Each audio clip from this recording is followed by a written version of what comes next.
startā sveicināts, apsveic ar pirmo uzvaru. Kā tev komentāri par spēli?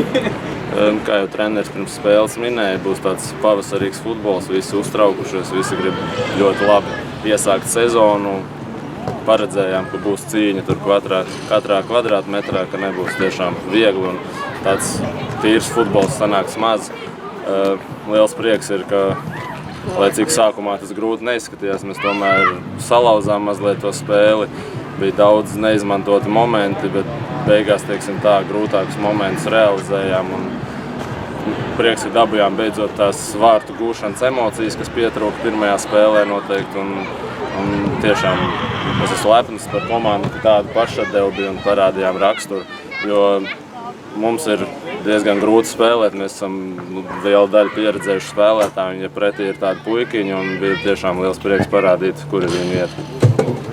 Lielā vēlme rehabilitēties pēc pirmās spēles, uzlikt papildus spiedienu, tas traucēja sākumā? Es neteiktu, ka traucēja. Pēc pagājušā sezona mums grūti viņiem gāja, bet pirms sezonā mēs spēlējām draudzības spēli, kur mēs ar vienu brīdi nonācām 1-3 zaudētājos, pēc tam beidzām 3-3 un mēs redzējām, kā var salauzt to spēli. Tieši tas, ka viņi mūs provocē, tas mūs vēl vairāk uzvelk un dod milzīgāku spēku, jo es domāju, tas, ja mēs viņiem sāktu atbildēt pretī ar rupjiem vārdiem vai rupju spēli, tas viņus tā nesāpinātu, tā kā tas, kas šodien notika uz tablo 2-1. Pirmais puslaiks tomēr bija salīdzinoši līdzīgs, bet otro sākāt ar jau lielu spiedienu. Ko treneris pateica pārtraukumā? Es labāk neatkārtošu, ko viņš pateica, bet viņš ļoti trāpīgi pateica. Viņš noskaņoja pareizi. Jā, no to varēja redzēt, man liekas, pirmās 10 minūtes mēs lidojām. Jā, no pirmajās 10 minūtēs jūs arī vairākus gols varējāt sist, tomēr rezultātu atklājāt tikai otrā puslaika vidū, tad kādēļ kliboja momentu realizācija? Es domāju, ka varbūt tāds mīnus ir tas, ka mūsu pievienojās mums pašā pēdējā brīdī. Es domāju, ka viņa raidītās bumbas daudz vēl ļoti daudz ņems ārā no savu tīkla. Tas ir tikai mazliet jāpiešauj šauteni un gan Musam, gan Okamoto lidos bumbas vārtos. Tas ir tīri, kā jau es teicu, pavasara futbols, ka vēlēšanās ir tik liela, ka varbūt mazliet pārāk daudz domā un uztraucās par to, ka iesitīšu, neiesitīšu, vienkārši vēs prātu ir jāsit iekšā un es domāju, tas nāks. Jā, tomēr IDFS Alberts spēj izlīdzināt rezultātu, vai tajā varētu komentēt, kā ielaidām vārdus? Tur bija, varēja atkal redzēt, ka iesitām vārtus, mazliet turpinājām spiedienu, bet tad kaut kā atkal visa komanda nomierinājās, nosēdās, kas vispār nenāca mums par labi, jo mums sanāk, tad, kad ir tās emocijas, tad ir jāiet līdz galam uz priekšu un īsti, manuprāt, tur 20 minūtes pirms spēles beigām nevar sākt domāt, ka tagad ir jāiesēžās tikai aizsardzībā un visu sitīsim bumbas ārā, ir jāturpina spēlēt, ir jāmeklē momenti, un tie momenti bija, bet tie ir jārealizē. Un tur jau, tāds bija tas moments, sitiens pa vārtiem, pārliknes un kaut kur izslēdzamies.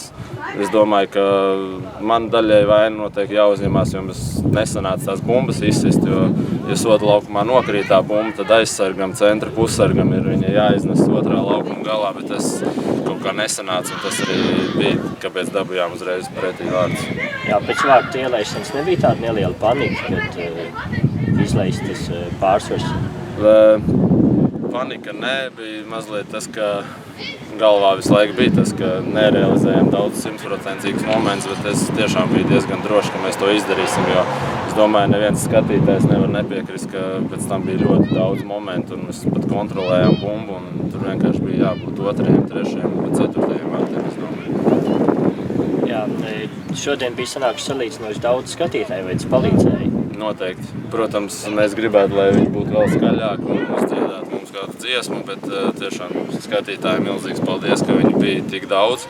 Un gaidām, cerams, ka nenogurs viņa sezonas gaitā un nāks tikai vairāk un vairāk, bet saprot, tas ir arī no mums atkarīgs. Ja rādīsim interesantu futbolu, tad arī būs skatītāji. Jā, ko tev nozīmē šis apsies uz rokas? Tas grūti teikt, tas noteikti ir papildus atbildība. Droši vien, cik vispār futbola klubs Aude ir ir, tā varētu teikt, man otrā sieva, tad tā ir man vēl milzīga atbildība, un es pārdzīvoju par katru momentu vairāk, par katru spēlētāju kļūdu, un ņēmu daudz ko uz sevi, tas, kas notiek laukumā, jo brīžiem es esmu tas, kuram varbūt jānomierina spēle, vai tieši jāsasina viņu, un dažreiz es pieķeru sev mazliet, ka es kaut kur neesmu perfekts kapteinis. Jā, kādiem argumentiem tu aicinātu skatītājus nākt uz nākamo spēli, nākamnedēļ? Es noteikti aicinātu tieši tāpēc, ka mēs kā klubs ar visiem saviem biedriem, jauniešu vecākiem esam mēģinājuši sakot stadionu, lai skatītājiem būtu tiešām tāda futbola stadiona atmosfēra, ko mēs gribam panākt. Tas ir tāds galvenais. Mēs gribam, lai ir mūzika, lai ir konkursi, tas viss vēl priekšā. Un es domāju, ka tas ir pats galvenais, tiešām tās futbola atmosfēra. Labi, paldies, atļaušu tev nosvinēt. Paldies.